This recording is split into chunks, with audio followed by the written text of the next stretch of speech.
sudden, free stuff just started showing up at my table.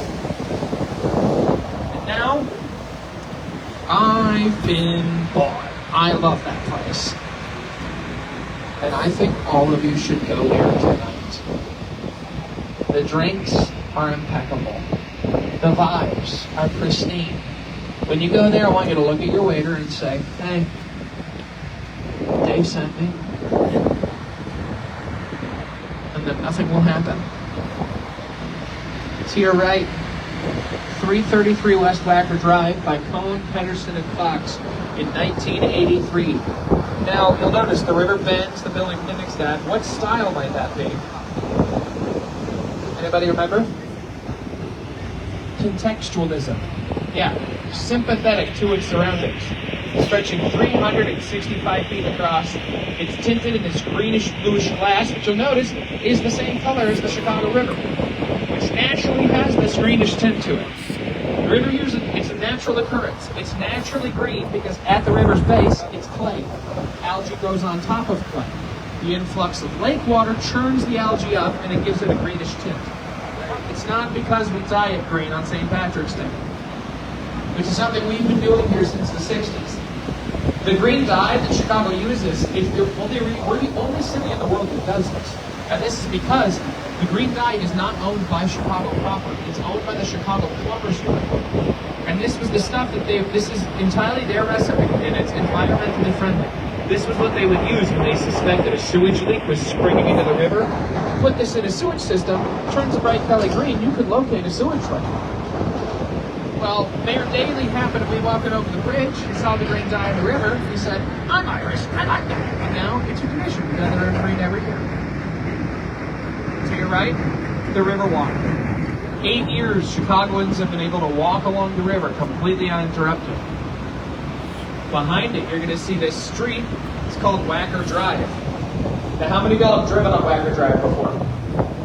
How many of you have gotten lost on Wacker Drive before? Avoid that street.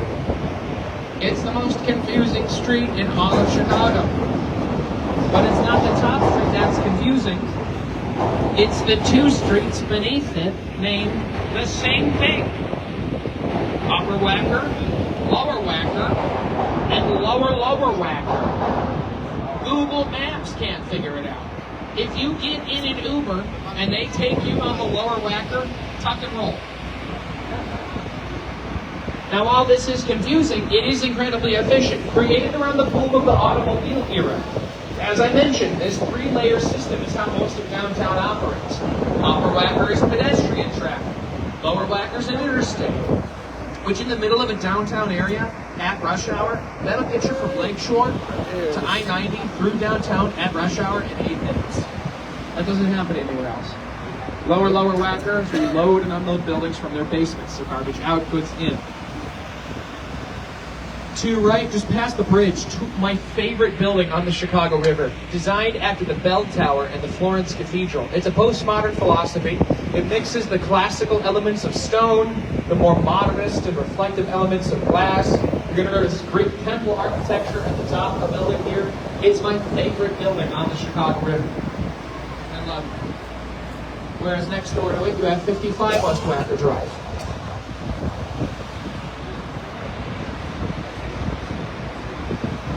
That's called brutalism. Bless you. That raw concrete. You normally see government buildings designed that way. Like prisons, DMVs, Russian embassies. You know, the usual. To your right, the Leo Burnett building. A strong column within a column design. But I want you to notice this. This is home to one of the largest ad agencies in the country. But notice the center pane of each glass there. Those are called steel mullions. What these do, sunlight casts upon the exterior of the building. Those capture sunlight and cast it through the interior, allowing for more energy conservation. Straight ahead, you're going to see this green building with the gold top. That's the Pendry Hotel, built in 1929 by the Burnham brothers. Now back in the 20s, other than the Great Depression, who can tell me what also was occurring? The Prohibition. Good job. When alcohol was illegal. Correct. Nobody was a fan of the Prohibition. There's a high noon, yeah.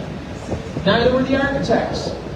They designed this building out of protest to look like a giant bottle of champagne. It's green granite with real gold terracotta at the top too. Directly to your right, the Jewelers Building. French Renaissance mixing with the Beaux-Arts styles. That first set back at the top there, those Tempiettes. Notice that dome way up yonder. That dome up there was a former speakeasy known as the Stratosphere Lounge. And it was Al Capone's favorite speakeasy in Chicago. It is no longer a speakeasy, so don't go up to it.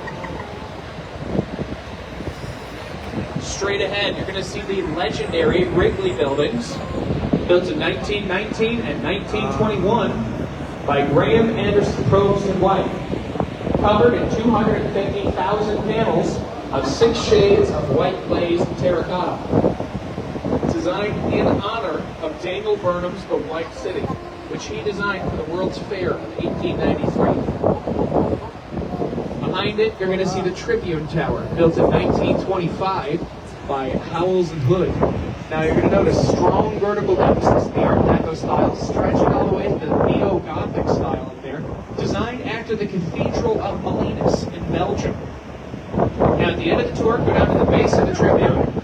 You'll find stones embedded in its base from all over the world. The Great Wall of China, Pyramids of Giza, Berlin Wall, all at the base of that building. Now we're passing under the Du Sable Bridge here. Now, just a heads up, folks, we might blow a loud horn in a second, depending on if these peasants get out of the way. Sometimes they don't. Sometimes they get like 4 White Claws deep, and they don't know if they're left or they're right. You don't need, the problem about this river, you don't need a license to drive a boat on it. It's like getting ordained. You can go online and get a PDF. So people get in the way. Now we're passing over the Du Sable Bridge. This was named after Chicago's founder, Jean-Baptiste Point du Sable. Now this was a man of Haitian descent, establishing the first major trading post in this region. He founded Chicago on the land of the Council of Three Fires, the Ojibwe, the Ottawa, the Potawatomi, within the Kickapoo and Miami territories. This is their land. To your left is an Apple store.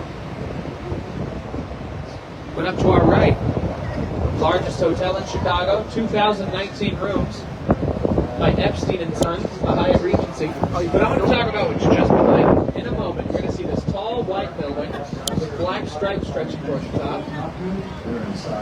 Some of you might know that as the Standard Oil building. That's the Aon Center. It was built in 1974 by Edward Burrell Stone.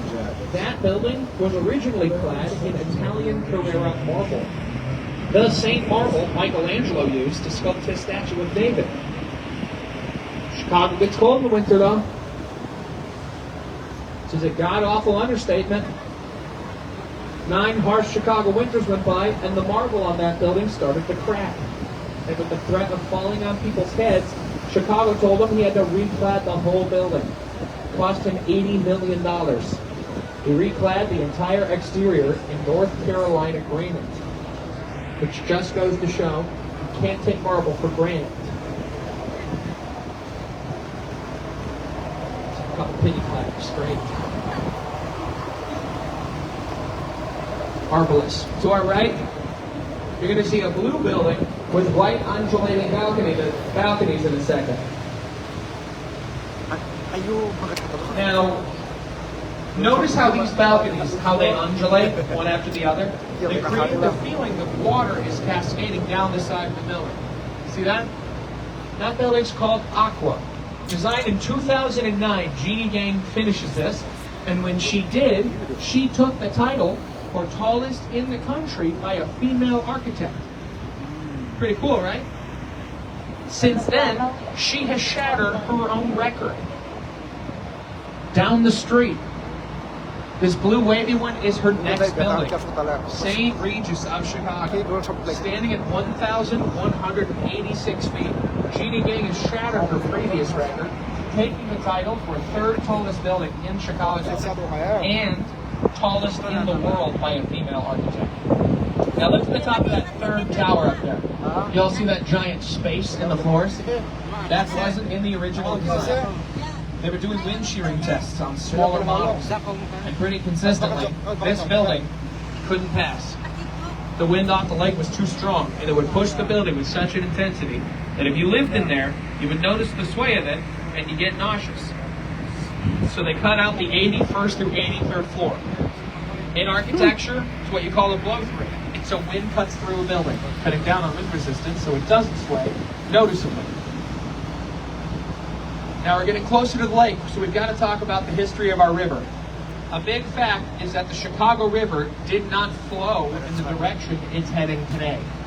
Now, how many of y'all do that already? Oh, wow, look at that. Ooh, I wow. need to check the time. This goes off every hour on the hour. It's honestly, we just missed it. I didn't want to say. Oke, membaca link I know. Here's the problem about that thing. Sometimes we just go under it when it goes off, and then I've had like 4 boats get completely drenched on it. Luckily, I get to sit underneath this thing, so I know that thing's gonna go off. And sometimes I'm like, I know we're gonna make it. Wow. Sometimes, because I felt the captain gun it slightly, and I was like, there's something's afoot. Now, it's beautiful. Look at that thing. Yeah, I'll talk about that in a second. Now, the river here, this used to flow into Lake Michigan, which is common. Because here's the thing, it used to flow in the direction the boat is currently heading. And rivers are supposed to do this. They're supposed to flow into lakes. That doesn't happen here anymore. Now it flows out. Why? 2 reasons. The first, so this is Eek. He's a red-winged blackbird that lands on my boat every tour. He is very territorial, so let him take your money. I'm serious though, yeah. He's just not here to grab a couple crumbs and then fly away. So just don't touch him. He will attack you. But, so 2 reasons. The lake is where Chicago has always gotten its drinking water. And this is a problem because of number 2. Yes.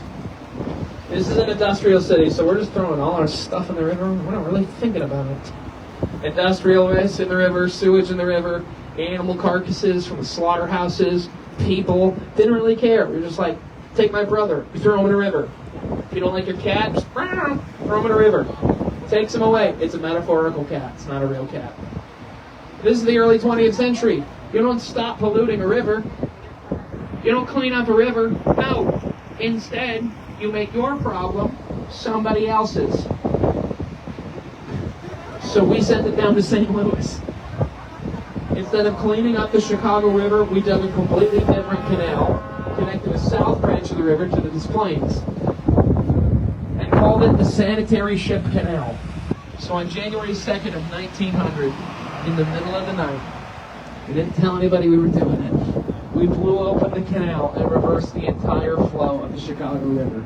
The largest feat in human engineering at that time. Pulling this out of the lake, down the south branch, permanently draining into the Des Plaines, into the Illinois, into the Mississippi, and down into the Gulf of Mexico. Chicago was thrilled. St. Louis, very upset. They drank their water the next morning. They got their own taste of Chicago. They sued Chicago. And they lost. Because it's Chicago. But St. Louis got us back, folks. They took that dirty river water. They ended up bottling it up and then selling it back to us. And we actually still drink this. It's called Budweiser. I'm going to take a very brief pause while we're out here at the turning base and get some pictures of the skyline, and we'll continue in just a hot second.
Hey, bro, good.